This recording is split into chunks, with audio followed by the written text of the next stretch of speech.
इसलिए मुगल फेज बुरा था देश के लिए। नहीं, ऐसे तो बहुत सारे लोग क्रिश्चियनिटी में भी कन्वर्ट हुए अंग्रेजों के आने के बाद। अंग्रेजों से बहुत पहले, मुगलों से बहुत पहले केरला में क्रिश्चियनिटी आई, लोग वहां क्रिश्चियन बने। वो तो जैसा कि एक कहानी मैं सुनता हूं, मुझे बड़ी हंसी आती है उस कहानी को सुन के। फिर मैंने कहा हमारे देश के लोग बहुत इनोसेंट हैं। मुझसे एक साहब ने कहा कि औरंगजेब जो है डेली 10,000 हिंदुओं को मार के खाना खाता था। मैंने कहा अच्छा। मैंने उनसे कुछ नहीं कहा, मैं सबसे बहस नहीं करता। एक बार एक गधे ने एक बाघ से कहा कि दादा, बाघ ने कहा क्या? कहा घास नीली है। बाघ ने कहा बदतमीजी कर रहे हो तुम मुझसे, घास हरी है। उसने कहा नहीं दादा, आपकी आंख खराब है, टेस्ट करा लो, घास नीली होती है।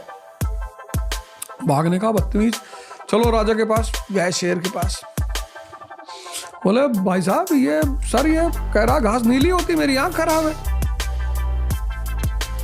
शेर ने देखा बाघ की तरफ, कहा बाघ को 50 कोड़े मारे जाए।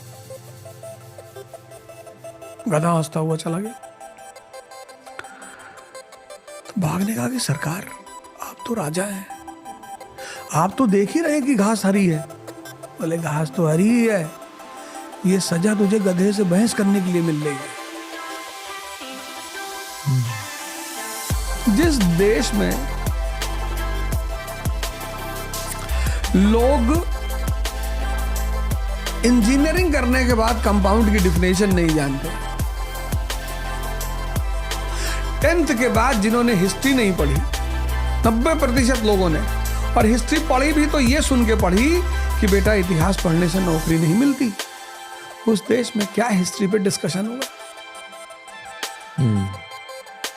जिस देश में 98% लोगों को सन 90 में या तो डॉक्टर बनना था या इंजीनियर बनना था। तो कोई बुरा अच्छे की बात नहीं।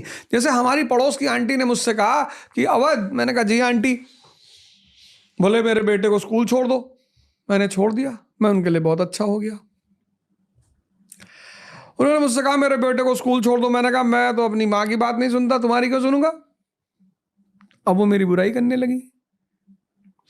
इस देश में, इस दुनिया में खासकर, आप जिसके इंटरेस्ट के में हैं आप उसके लिए अच्छे हैं। अच्छा बुरा कुछ होता नहीं। वही जो आप घर पे बात करते हो, एग्जैक्टली जो आप